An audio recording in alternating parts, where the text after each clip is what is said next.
Tuan-tuan guru, tuan-tuan muslimin muslimat yang dirahmati Allah Subhanahu wa taala. Alhamdulillah, pertamanya kita bersyukur pada Allah Subhanahu wa taala.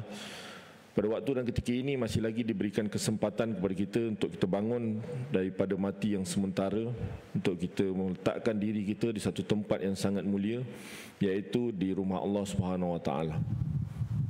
Banyak ganjaran yang Allah Subhanahu wa taala berikan kepada orang-orang yang bangun pada waktu pagi, berjalan dengan berwuduk ke rumah Allah Subhanahu wa taala, melaksanakan perintah Allah Subhanahu wa taala, seterusnya kita duduk dalam satu majlis ilmu yang dinaungi para sayap-sayap malaikat yang Nabi sallallahu alaihi wasallam sebut. Ganjaran yang sungguh banyak, tuan-tuan. Nabi sallallahu alaihi wasallam sebut, man shalla rak'ataini qabla al-subhi khairu minad dunya wa ma fiha. Barang siapa yang solat 2 rakaat sebelum subuh lebih baik daripada dunia dan seisinya. Tapi orang tak nampak, tuan-tuan. Tuan-tuan nampak, maka ramailah masjid kita pada pagi ni.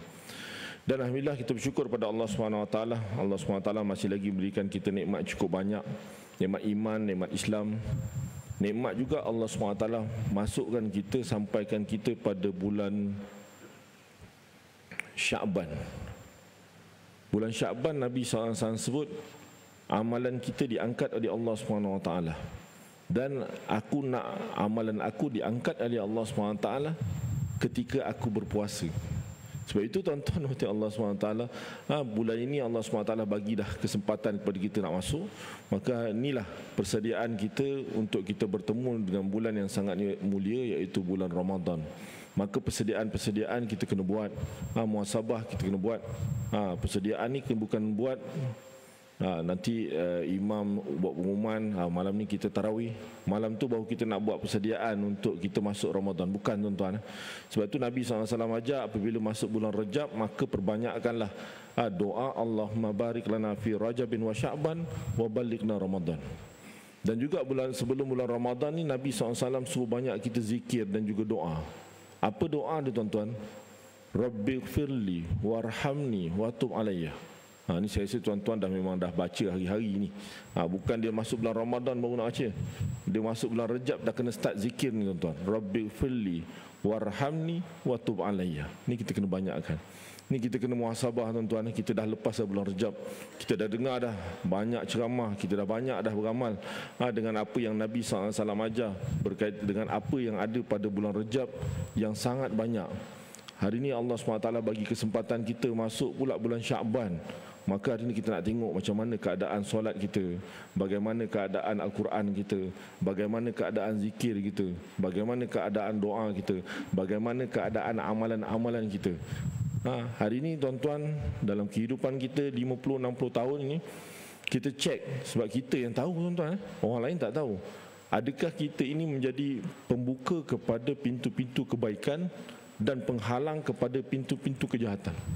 Sebab hari ini kat luar, tuan-tuan, terlalu banyak bukan sekadar maksiat, perkara-perkara yang dimurkai oleh Allah SWT, orang dah normalisasikan. Sama ada judinya, sama ada zinanya, sama ada maksiat-maksiat lain-lain, hatta LGBT sekalipun yang kita pernah bincangkan sebelum ini, dah dinormalisasikan. Sebab itu saya teringat, tuan-tuan, dalam mukadimah pada pagi ini, satu hadis Nabi SAW. Nabi SAW bersabda, inna minan nas mafatihu lil khair maghaliqul lisyarr wa inna minan nas mafatihu lisyarr maghaliqul lil khair fatuba liman ja'alallahu mafatihul khair ala yadihi wa wailun liman ja'alallah mafatihul syarr ala yadihi. Pernah dengar, tuan-tuan? Hadis daripada Ibnu Majah. Nabi SAW sabda, ada di kalangan manusia yang menjadi pembuka kepada kunci-kunci pintu-pintu kebaikan dan menjadi penghalang kepada pintu-pintu kejahatan. Tapi ada juga di kalangan manusia yang menjadi kunci kepada pintu kejahatan dan penghalang kepada pintu-pintu kebaikan. Dan Nabi SAW sabda, maka berilah kabar gembira, bergembiralah kepada orang-orang yang dijadikan oleh Allah SWT sebagai pembuka pintu-pintu kebaikan atas tangannya. Dan celakalah bagi orang-orang yang dijadikan oleh Allah Subhanahu Wa Taala penghalang ataupun kunci-kunci kepada pintu-pintu kejahatan atas tangannya. Faham tuan-tuan? Maksudnya apa tuan-tuan?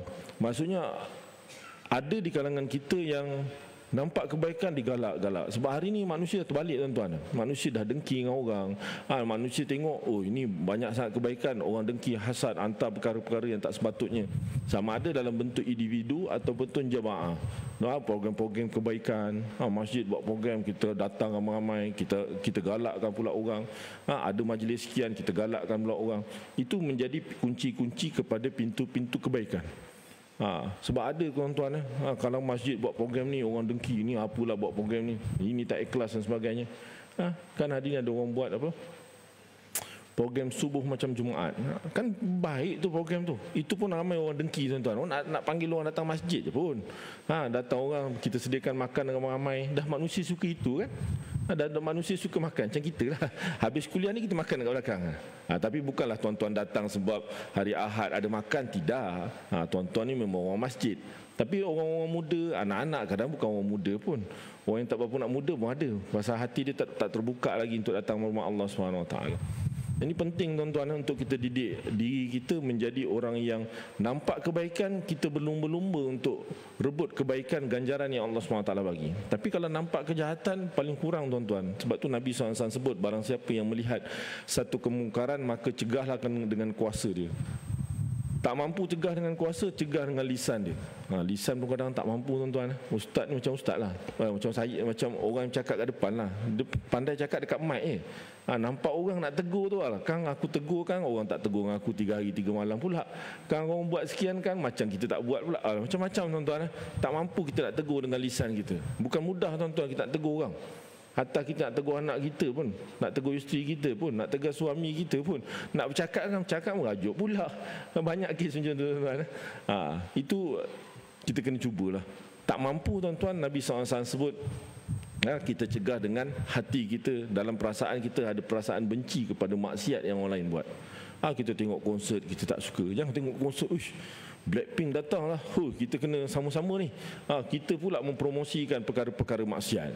Itu kita tak nak tuan-tuan. Lagi-lagi kita zaman media sosial ni, semua benda kita nak share, semua benda kita nak like dan sebagainya. Itu juga menyumbang kepada dosa pahala yang ada dalam akaun kita di sisi Allah SWT.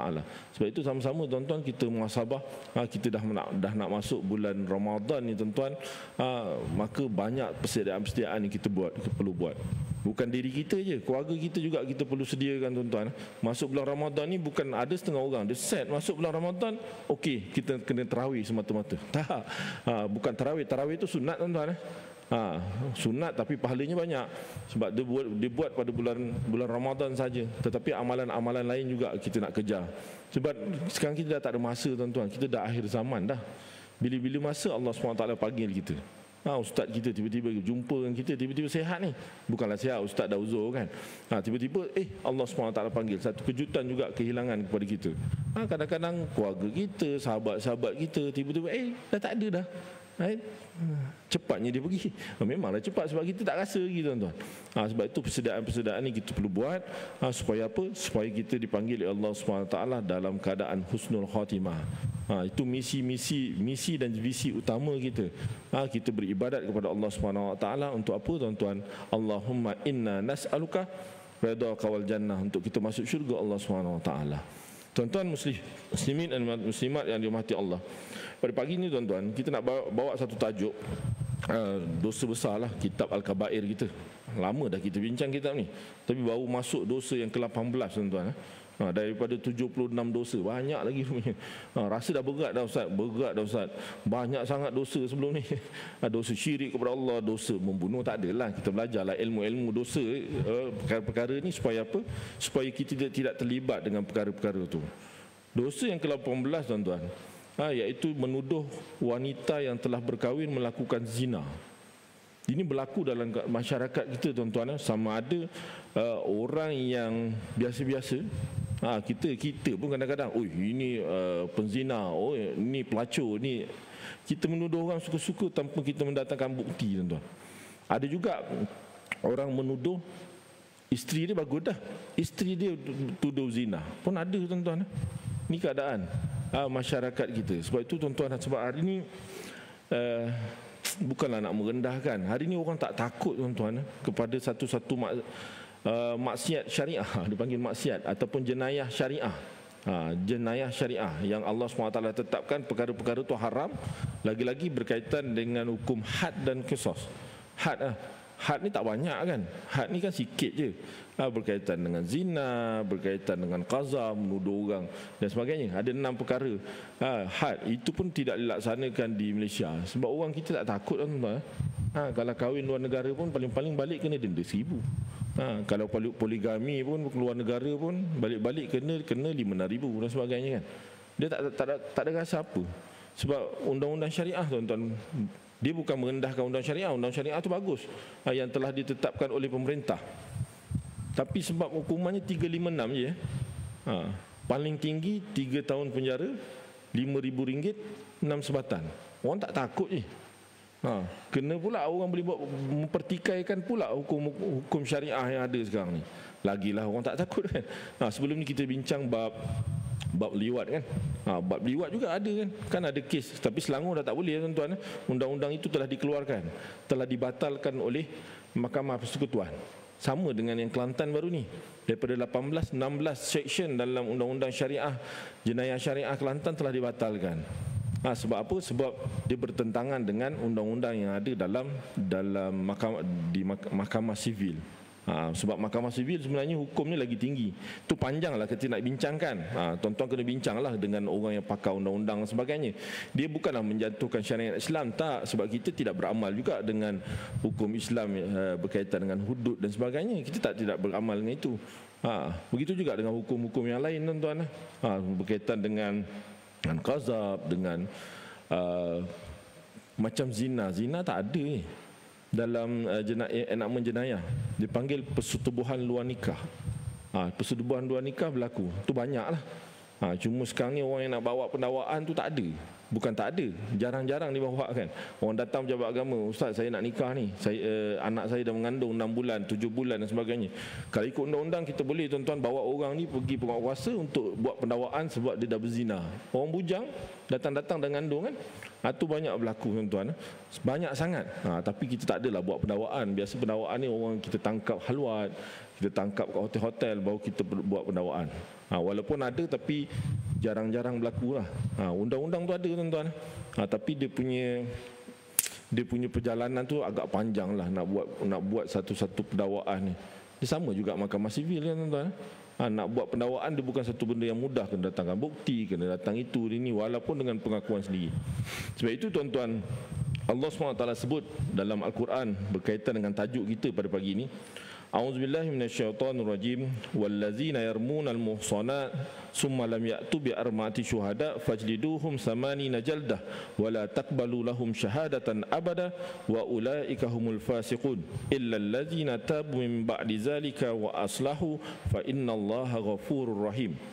Orang-orang yang melemparkan tuduhan zina kepada perempuan yang terpelihara kehormatannya, kemudian mereka tidak membawakan 4 orang saksi, maka sebatlah mereka 80 kali dan janganlah kamu menerima persaksian mereka itu selama-lamanya, kerana mereka ialah orang-orang yang fasik, kecuali orang-orang yang bertaubat sesudah itu daripada kesalahannya yang tersebut serta memperbaiki amalannya, maka sesungguhnya Allah Maha Pengampun lagi Maha Penyayang.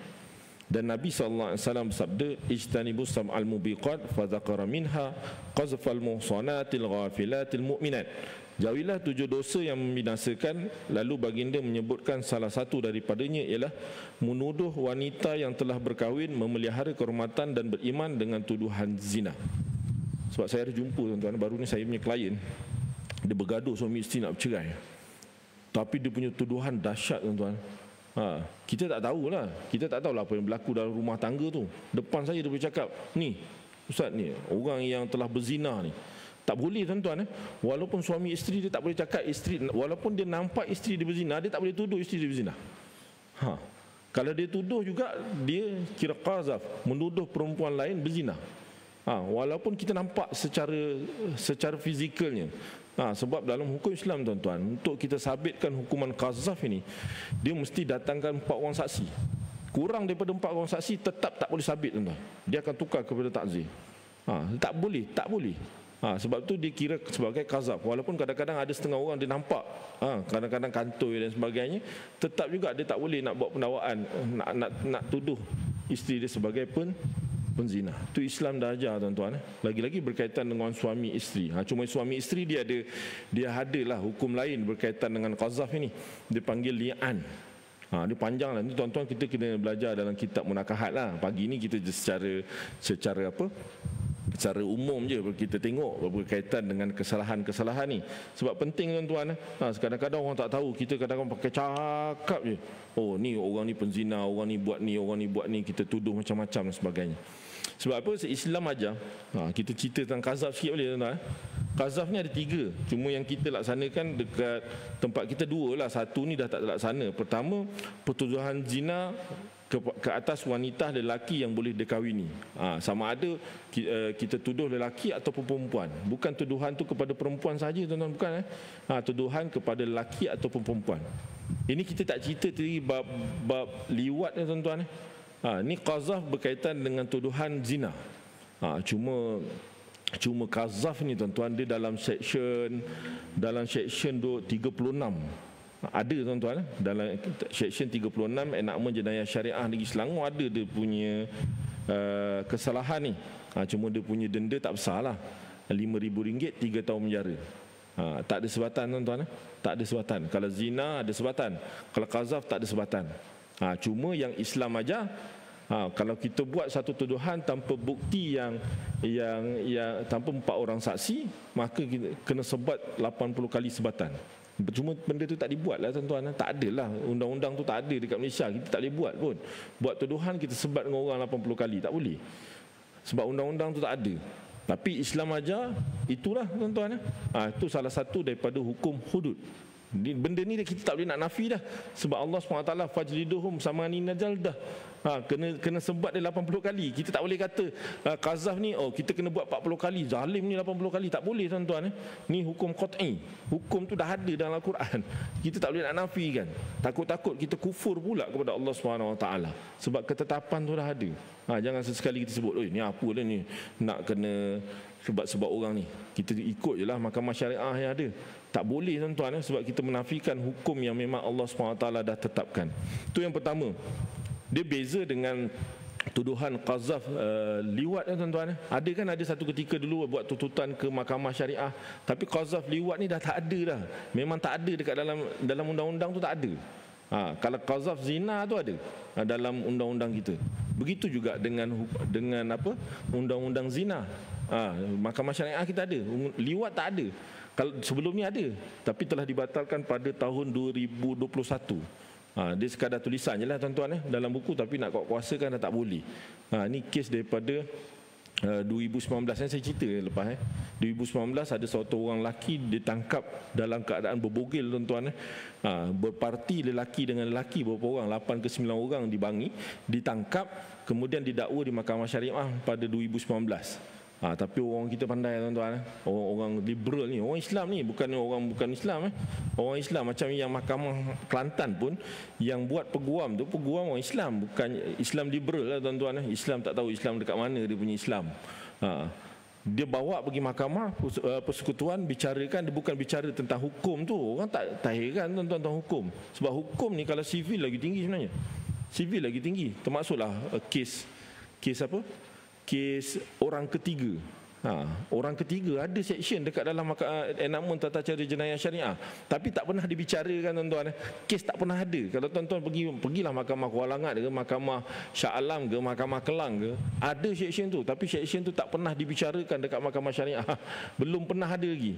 Tapi mahkamah sivil juga ada, tapi mahkamah sivil banyak orang buat, sebab orang tahu tu mahkamah tu lagi tinggi. Begitu juga dengan liwat kan. Liwat orang pergi mahkamah sivil. Section 377. C dan juga D kan. Kanun keseksaan. Hukuman 20 tahun penjara tuan-tuan. 20 tahun penjara 6 sebatan. Bukan sebatan syariah. Sebatan koyak kabak tu kan. Itu yang berlaku. Akhirnya dibicarakan, dia bukan mempertikaikan hukum syariah tu. Kalau mempertikaikan hukum syariah, tak ada apa-apa pun, tak memberikan kesan pun dekat diorang pun. Tapi yang dipertikaikan dari segi undang-undang, keabsahan kerajaan negeri untuk menggubal satu undang-undang. Sebab itu sebab undang-undang tu ada dekat macam hukuman liwat kan. Dekat Mahkamah Syariah 356, 3 tahun penjara, RM5,000, 6 kali sebatan. Tapi Mahkamah Sivil sampai 20 tahun. Dia kata apa? Ada diskriminasi. Orang Islam kena sikit, orang bukan Islam kena banyak. Ada diskriminasi, maka dia hapuskan dia punya section itu. Kita tak boleh bertikai kau tu dari segi undang-undang lah. Sebab tu undang-undang syariah perlu diperkasakan tuan-tuan. Ada rang undang-undang macam saya sebut sebelum ni. Macam kalau kita perkasakan pun rang undang-undang 355 sekalipun, dia tidak menggantikan hukum had, hukum hudud tu, bukan.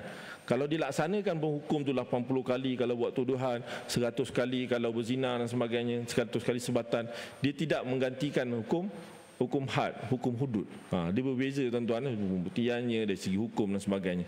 Itu kita kena jelaslah, kena tahulah perkara-perkara tersebut. Lagi-lagi berkaitan undang-undang. Sekarang jumpa orang asyik cerita benda tu. Semalam saya dengan nazir-nazir daerah Kelang. Tengah-tengah makan pun cerita benda tu. Dia tak cerita benda lain. Baguslah tuan-tuan. Daripada kita cerita benda-benda yang tak bermanfaat, baik kita cerita tentang apa yang berlaku di sekeliling kita. Sekurang-kurangnya kita tahu tuan-tuan. Jangan sampai kita tak tahu isu-isu yang berlaku di keliling masyarakat kita. Yang kedua tuan-tuan, pertuduhan zina ke atas suami dan juga isteri. Ini banyak berlaku tuan-tuan. Banyak berlaku dalam rumah tangga. Suami menuduh isteri berzina dan sebagainya. Ini banyak berlaku dalam rumah tangga sehingga mengandung. Buat kandungan, dia nafikan pula anak dia. Saya kadang-kadang sedih tuan-tuan. Baru ni saya ada nak nikahkan satu pasangan. Nikah pukul 1. Pukul 8 dapat panggilan, kata anak dia dapat panggilan daripada jurunikah Kariah dia lah. Biasa orang dah mengandung dia tak nak nikah kat Kariah tuan-tuan, ni malu kan. Keluarga dia malu, pasangan tu juga malu. Nikah pukul 1 sepatutnya saya dah pergi dah pejabat agama nak nikahkan orang. Tiba-tiba dapat panggilan, ustaz, kita punya pasangan yang nak nikah hari ni mengandung, ustaz. Mengandung kan. Mengandung pula 7 bulan. Dia datang pejabat agama, masa dapatkan kebenaran kita tak nampak lah sebab dia pakai sweater kan. Lagi-lagi orang yang kecil-kecil ni mengandung pun tak orang nampak. 7 bulan pun macam kita je kan. Kita pun kadang-kadang 8 bulan dah bukan tuan-tuan datang je tu. Lepas tu saya panggil bapak dia. Bapak dia datang lah. Bapak dia Pak Haji lah, macam tuan-tuan lah. Macam kita lah. Pakai baju Melayu, pakai kupiah. Walaupun bapaknya driver lori, tapi Pak Haji orang masjid. Memang malu. Datang jumpa nangis kan. Ada janggut sikit. Datang nangis, tak sangka anak dia begitu. Anak dia dah pernah kahwin tuan-tuan. Anaknya baru bercerai. Dan nak kahwin dengan lelaki yang lain. Kita tanya-tanyanya bila mengandung. Kita cek-cek, dia nipu lah tuan-tuan. Dia kata dah habis eddah, dah 3 kali period. Kita panggil balik, rupanya baru sekali period je. Lepas bercerai. Saya bulan 6, bulan 7 ada, bulan 8 dah tak ada dah. Sebab bulan 7 tu dia dah mula dah projek dengan lelaki lain, dengan lelaki yang dia nak kahwin. Akhirnya mengandung tuan. Mengandung, nak ngelak supaya malu, dia kahwin. Tapi kita cek-cek, rupanya tak boleh. Dia dah tanya hakim dan sebagainya. Rupanya dia mengandung ketika eddah. Orang dalam eddah ni tuan-tuan, dia suami dia masih lagi boleh rujuk dia. Dia kira suami dia lagi. Habis eddah baru dia terputus hubungan antara suami isteri. Kalau nak bersama kena kahwin semula. Kalau eddah dia kena rujuk je. Lafaz saya rujuk awak. Sama ada kat rumah ataupun dekat pejabat agama, sah dia punya lafaz rujuk. Akhirnya apa tuan-tuan? Akhirnya kita panggil pasangan ni dan saya batalkanlah nikah tu. Tak boleh nak nikah, kita buat siasatan. Rupanya memang dia mengaku tuan-tuan dia telah mengandung ketika rujuk. Ketika dalam telefon eddah. Kita tanya hakim dan sebagainya, dia bertukar tuan-tuan dia punya rujuk, dia punya eddah daripada 3 kali suci kepada eddah hamil. Maksudnya dia punya eddah, anak dia beranak je barulah terlepas dengan bekas suami dia. Saya panggil bekas suami dia. Ustaz, saya tak jumpa bekas isteri saya ni dah lama ustaz. Sebelum cerai lagi 3-4 bulan sebelum cerai. Itu bukan anak saya ustaz. Bukan anak saya. Menangislah, tentera tuan-tuan, menangis depan saya. Tapi tuan, tahu apa kena buat? Kalau lelaki tadi tak ambil tindakan, anak tadi yang bukan anak dia sekalipun, dia akan dinasabkan kepada bekas suami dia. Walaupun suami dia suami dia menafikan tu bukan anak dia. Dia bukan kepada bekas suami dia, kepada bakal suami dia. Bakal suami dia kalau anak zina, walaupun lahirnya lebih daripada 6 bulan, dia tetap tak boleh dinasabkan kepada biological bapa dia tadi. Bapa yang memang benih daripada bapa dia lah. Dia bukan anak dia walaupun lahir lebih daripada 6 bulan. Sebab dekat Selangor, kat Malaysia ni tuan-tuan, anak-anak yang lahir kurang daripada 6 bulan tak boleh dibinkan kepada bapa. Tapi lahir yang lebih 6 bulan boleh dibinkan kepada bapa dia. Dalam sijil nikah kan, dia lahir lebih daripada 6 bulan selepas nikah, boleh dibinkan kepada bapa dia. Kecuali ada pengakuan lah. Anak saya kahwin dalam kandungan dah ada 2 bulan. Kadang-kadang orang takut nak mengaku tuan-tuan. Saya ada jumpa dah 20 tahun dah. Anak nak kahwin ni, anak dia nak kahwin baru dia sibuk telefon kita, "Ustaz, kalau boleh janganlah beritahu anak saya yang dia anak tak sah taraf." Kita tak panggil anak zina tuan-tuan. Kalau kat pejabat kita sebut ATST je, anak tak sah taraf. Tak adalah kita sebut anak zina. Tetap tak boleh kahwin walaupun dia kahwin dia lebih daripada 6 bulan. Macam saya cerita tadilah. Yang tadi tu tuan-tuan, laki tadi kalau dia tak buat penafian dekat mahkamah, anak tadi akan dinasabkan kepada bekas suami dia. Walaupun bukan suami dia tu bukan anak dia. Dia dah tak bersama lama dah. Sebab apa? Sebab perempuan tadi mengandung dalam iddah yang masih ada hubungan dengan bekas suami dia. Akhirnya kita syorkan dia kena buat permohonan li'an tuan-tuan. Suami tadi kena pergi mahkamah, kena buat permohonan li'an. Li'an ni buat penafian kepada anak tersebut lah. Cuma li'an ni dia punya impak dia cukup besar lah tuan-tuan. Sangat besar. Sekali lafaz li'an tuan-tuan, bukan saja anak tadi ternafi nasab kepada bapa dia, dia juga tak boleh nak kahwin semula dengan bekas isteri dia selama-lamanya. Dia beza dengan talak 3. Kalau talak 3 ni, dia tertalak 3, perempuan tadi kahwin. Kalau dulu istilah Cina buta kan, tapi tak boleh sebenarnya, haram lah. Dia kahwin dengan lelaki lain, kemudian dah berkahwin, dah bersubuh sebagainya, bercerai, kemudian dia nak kahwin dengan dia punya bekas suami dia yang sebelum tu, boleh. Tapi beza dengan li'an ni, sekali kita buat lafaz li'an, lafaz la'anat ni buat yang dia buat penafian yang itu anak dia, dan dia yang lafaz yang kelima dia buat apa? Terlanat diri dia kepada Allah Subhanahu Wa Taala, maka dia tak boleh bersama dengan isteri dia selama-lamanya. Saya tanya dia, betul ni nak buat? Tak nak kena buat Ustaz. Nanti kalau 20 tahun akan datang tiba-tiba cinta berputik semula. Kadang-kadang ada kan, dah 20 tahun baru cinta berputik semula. Tak boleh juga tuan-tuan. Kecuali untuk kelahiran yang lain lah. Kan ada kalau, tapi bukan Islam lah. Bukan Islam tak adalah percaya tentang kelahiran kedua kan. Kelahiran kita dibangkitkan semula di mahsyar dan dimasukkan ke dalam syurga Allah SWT. Itu yang kita nak. Itu barulah kebangkitan semula. Dia tak ada istilah kelahiran semula. Itu penting tuan-tuan. 2, qazaf ni satu dengan tuduhan ke atas wanita lelaki yang boleh dikahwini. Yang kedua, pertuduhan zina kepada suami kepada isteri. 2 itulah. Yang ketiga, dia hadisul ifki. Dia tak berlaku lah sekarang. Fitnah ke atas ummahatul mukminin. Kan ada kisah hadisul ifki yang dituduh kepada Sayyidatina Aisyah sehingga Allah SWT turunkan ayat. Itu tidak berlaku lah dekat pada hari ini kan. Cuma 2 perkara. Cuma hukuman qazaf ni tuan-tuan, kalau nak dilaksanakan, pertama syarat dia kena ada orang yang menuduh. Orang yang menuduh pula syarat dia kena berakal, dia kena balik, dia ada paksaan. Dia bukan dengan paksaan orang lain. Kan ada kadang-kadang dipaksa dan sebagainya. Dia kena dengan kerelaan. Yang kedua tuan-tuan, syarat dia orang yang dituduh ialah merangkumi semua perempuan dan juga lelaki muslimah yang kafir, wanita yang merdeka dan juga hamba abdi. Namun fuqaha menetapkan 5 syarat orang yang dituduh, iaitu tuduhan zina, sehingga boleh dijatuhkan hukuman hudud ke atas orang yang menuduh. Pertama, muslim, berakal, baligh, merdeka, dan juga seorang yang memang terhindar daripada perbuatan zina dalam kehidupan dia. Tapi juga tuan-tuan, kalau kita jumpa pelacur sekalipun, kita tak boleh cakap pelacur ni penzina. Kita jumpa orang kafir sebagainya, kita sebut dia penzina. Tetap juga kita boleh dihukum dengan hukuman takzir. Dia tak adalah kena sebatan 80 kali. Tapi dia tetap juga boleh dikenakan hukuman buat tuduhan tanpa bukti yang kukuh. Itu kena pastikanlah tuan-tuan. Tapi kita tidaklah kita buat benda tu. Kita pun jarang jumpa. bukan jarang jumpa, tak pernah jumpa dah tuan-tuan.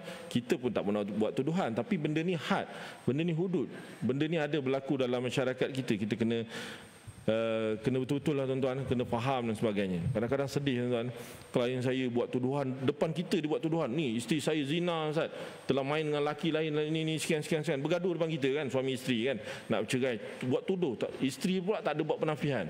Kalau sebenarnya isteri tadi tuan-tuan boleh pergi mahkamah syariah, dah lah bercerai, pergi mahkamah syariah, dia boleh buat tuntutan qazaf, dia buat permohonan untuk, sebab suami dia buat tuduh dia berzina. Tapi biasalah tuan-tuan, kadang-kadang memang hakikatnya berlaku dalam rumah tangga begitu. Isteri curang, suami curang, dah kena tangkap sekian. Cuma dia adalah penafian. Cuma semua berkait dengan hukum tuan-tuan. Apakah hukum yang dikenakan kepada orang yang menuduh? Pertama tuan-tuan, kena sebat 80 kali. Ini hukum Islam lah. Yang kedua, penyaksian tidak diterima selama-lamanya. Tak boleh jadi saksi tuan-tuan. Sama ada jadi saksi nikah ke, yang namanya saksi yang kita dah bincangkan sebelum ni, dia bukan saksi kat dalam mahkamah je. Semua penyaksian dia tak boleh, dan dia disifatkan sebagai orang-orang yang fasik. Kecuali orang-orang yang bertaubat lah. Kalau fuqaha sebut, kalau dia bertaubat sungguh-sungguh, maka penyaksian dia boleh diterima semula. Itu tuan-tuan, berkaitan dengan qazaf ni panjang kalau kita bincang dalam bab munakahat. Cuma ada orang tanya, Ustaz, kalau hukuman qazaf ni untuk liwat ada ke tak? Dalam hukum ya tuan-tuan, pembincangan para alim ulama, semua tuduhan liwat dikira qazaf. Liwat kepada lelaki lah kan tuan. Liwat mana ada perempuan dengan perempuan. Perempuan dengan perempuan dipanggil sihaq, dipanggil lesbian. Lelaki dengan lelaki ataupun lelaki dengan perempuan, datang perempuan melalui arah belakang, dubur lah, belakang. Itu dikira juga sebagai liwat. Dia bukan lelaki dengan lelaki je. Lelaki dengan perempuan datang daripada arah belakang. Itu dikira sebagai liwat. Adakah liwat dikira sebagai zina? Ya. Ulama memang tetapkan kesalahan liwat ialah kesalahan zina. Maka dihukum dengan hukum zina. Cuma persoalannya, ada tak qazaf liwat? Dan undang-undang tak ada tuan-tuan. Undang-undang Selangor tak ada, undang-undang syariah tak ada berkaitan dengan qazaf liwat. Liwat pun dah tak ada, qazaf liwat pun dah tak ada dalam undang-undang. Sebab itu kena diperkasakan. Kita punya JAKIM pun dah keluar statement untuk berusaha untuk mempertingkatkan kita punya undang-undang syariah di Malaysia lah. Kita doa tuan-tuan, sebab penting sebab undang-undang ni, terutama berkaitan undang-undang, kalau satu undang-undang ni nak diluluskan tuan-tuan, dia mesti 2/3 daripada majoriti, sama ada Dewan Undangan Negeri ataupun DUN. Dia bukannya majoriti macam kita lantik orang tuan-tuan, lebih satu je dah boleh lulus. Tak, undang-undang dia mesti 2/3. Lagi-lagi undang-undang syariah tuan-tuan, kena adalah orang Islam. Kalau orang Islam kurang 2/3, maka tak ada undang-undang yang kita boleh luluskan tuan-tuan. Kecuali yang bukan Islam tu masuk Islam, beramal dengan Islam, menyokong Islam. Itu dia berbeza tuan-tuan. Sebab tu penting tuan-tuan. Bukan mudah lah kita, yalah, hadis akhir zaman kan, kita nak beramal dengan Islam akhir zaman ni umpama memegang bara-bara api tuan-tuan. Kan susah kan. Kita alhamdulillah tuan-tuan, kita duduk masjid, kita boleh beramal Islam mudah sebagainya, kita belajar, kita amal. Tapi ada setengah-setengah tempat susah tuan-tuan. Nama kita kat luar negara lah, negara-negara bukan Islam, negara-negara yang bukan Islam dan sebagainya, nak beramal dengan Islam tu sangat-sangat susah. Sebab itu kita beruntung masih lagi dekat Malaysia tuan-tuan. Cuma banyak benda yang kita kena perkasakan, banyak benda yang kita kena tahulah tuan-tuan, terutama berkaitan dengan undang-undang Islam. Sebab sekarang ni manusia ni tuan-tuan, dia kena tahdid. Tahu tak tahdid? Kena diancam barulah takut. Tapi kalau diancam pula dengan benda-benda yang ringan, dia tak mampu. Dia simple je ni, bolehlah lepas. Sebab itu tuan-tuan, peranan kita cukup besar dalam nak mengajak manusia. Sebab misi dan visi kita, utama kita apa tuan-tuan? Saya suka sebut kat mana-mana pun. Sebab hari ni orang letak misi dan visi dia untuk dunia. Betul, kita kena cari dunia, kita kena jadi orang yang kaya, kita dapat harta, kita ada hidup yang seronok dan sebagainya. Tetapi kita ada misi yang lebih besar tuan-tuan, untuk kita bawa diri, keluarga kita, anak isteri kita, masyarakat kita untuk sama-sama masuk syurga Allah SWT. Ini misi dan visi utama kita. Kita sibuk dengan dunia-dunia. Betul lah sibuk, tak ada masalah pun. Kita pun bekerja, saya pun bekerja, tuan-tuan pun bekerja, tuan-tuan pun ada rezeki dan sebagainya. Tetapi misi dan visi utama kita untuk kita sama-sama masuk syurga Allah Subhanahu Wa Taala. Itu paling penting tuan-tuan. Kita kena niat untuk kita sama-sama tingkatkan amal kita, tingkatkan kita punya zikir, tingkatkan kita punya ibadat, tingkatkan kita punya penyucian hati. Tazkiyatun nafs ni kena buat tuan-tuan. Semua yang berada sekeliling kita hari ni. Sebab apa? Sebab hati kita kotor. Satu dosa kita buat ada tumpuk hitam dalam hati. Satu dosa kita buat ada tumpuk hitam. Nak hilangkan tumpuk hitam ni tuan-tuan, dia bukan kena, tuan-tuan ada orang dia nak hilangkan, nak bersihkan hati dia, pergi beli tiap-tiap hari minum air segelen tuan-tuan, air zam-zam segelen. Dia takkan menyelesaikan masalah hati dia. Masalah hati ni dihilangkan dengan apa tuan-tuan? Pertama yang saya sebut tadi, solat, dengan Al-Quran, dengan zikir. Ni benda-benda yang kita kena perbanyakkan. Dan akhirnya saya tinggalkan dengan tuan-tuan dengan satu zikir, satu doa yang Nabi SAW ajar kepada satu orang sahabat. Nabi SAW sebut, wahai sahabat, aku sayang engkau. Dan kau jangan lupa setiap kali selepas solat. Ada riwayat kata sebelum ketika salam yang terakhir, ada riwayat kata baca selepas salam. Apa doa tu tuan-tuan? Allahumma a'inni ala zikrika wa syukrika wa husni ibadatik. Hafal semua kan? Ni dah hafal lah, mana boleh tak hafal. Orang masjid ni tuan-tuan, kita baca selalu, Allahumma a'inni ala zikrika wa syukrika wa husni ibadatik. Ya Allah, ya Tuhan kami, aku minta kepada engkau ya Allah, engkau jadikanlah aku orang yang sentiasa ingat kepada engkau. Ala zikrika. Ini penting tuan-tuan. Saya tak nak syarah jadi panjang tuan-tuan. Wa syukrika, orang yang sentiasa bersyukur kepada engkau ya Allah. Wa husni ibadatik, dan kau perbaikilah amal ibadat aku ya Allah kepada engkau. Ini doa yang kita kena sentiasa banyakkan lah. Dan saya sebut juga dalam pertemuan yang lepas, kita umur dah lebih 40 tahun ni tuan-tuan. Kebanyakan lah, kecuali yang bawah 40 tahun dah adalah sikit-sikit je. Ada ke? Macam tak ada je bawah 40 tahun ni. Saya macam paling muda hari ni. Ada. Bawah 40 tahun kan. Tapi rasa muda lah. Saya ngam 40 tahun tuan-tuan. Macam saya sebut tadi, tuan-tuan balik, tuan-tuan print, tuan-tuan hafal surah Al-Ahqaf ayat 15. Ini yang Nabi SAW, Allah SWT ajar kepada kita, orang-orang yang dah sampai 40 tahun, arba'ina sanah kan sebut dalam ayat itu. Qala, Allah SWT suruh kita banyakkan doa. Pertama tuan-tuan, ada 5 doa ya. Rabbi auzi'ni an ashkura ni'mataka allati an'amta alayya wa ala walidayya. Kita minta kepada Allah SWT supaya Allah SWT jadikan kita orang-orang yang sentiasa bersyukur dengan nikmat yang Allah SWT bagi kepada kita dan kepada kedua ibu bapa kita. Yang kedua, wa an a'mala salihan tardahu. Allah SWT terima amalan-amalan kita yang diredai oleh Allah SWT. Wa aslih li fi zuriyati. Allah SWT serapkan pintu-pintu kebaikan, perkara-perkara baik dalam jiwa zuriat kita. Inni tubtu ilaika, aku bertaubat kepada engkau ya Allah. Wa inni minal muslimin, dan aku digolongkan di kalangan orang-orang yang taat perintah engkau, orang-orang yang beriman kepada Allah Subhanahu Wa Taala. Ini doa yang kita kena baca tuan-tuan. Allah SWT dah ajar dalam Al-Quran, orang-orang yang dah lebih 40 tahun maka kena perbanyakkan 5 doa ni tuan-tuan dalam kehidupan kita. Setiap masa, setiap detik kita kena sentiasa baca dan insya-Allah. Dah hafal alhamdulillah, tak hafal tuan-tuan print lah, print baca sampai hafal tuan-tuan. Jadikan doa dalam kehidupan kita. Sebab kita kena banyak doa tuan-tuan. Kadang-kadang kita kurang doa, sebab tu hati kita tak tenang, kita kurang zikir dan sebagainya. Zikir pun kena ada lah, macam saya sebut sebelum ni. Saya rasa tuan-tuan dah ada zikir pagi petang tuan-tuan. Pastikan zikir tu ada upgradation, ada peningkatan dalam kehidupan. Kalau zikir tu pagi 10, janganlah 10 tahun tuan-tuan. Buatlah upgrade lah, jadi 30, jadi 50, jadi 100, dan kita niatkan supaya kehidupan kita ni penuh dengan zikir. Pergi mana pun hati kita sentiasa ingat Allah Subhanahu Wa Taala. Itu zikir kita kepada Allah Subhanahu Wa Taala. Tuan-tuan muslimin muslimat yang dirahmati Allah, saya rasa sekadar tu untuk kita punya tazkirah ringkas pada tengah hari ni, pagi ni.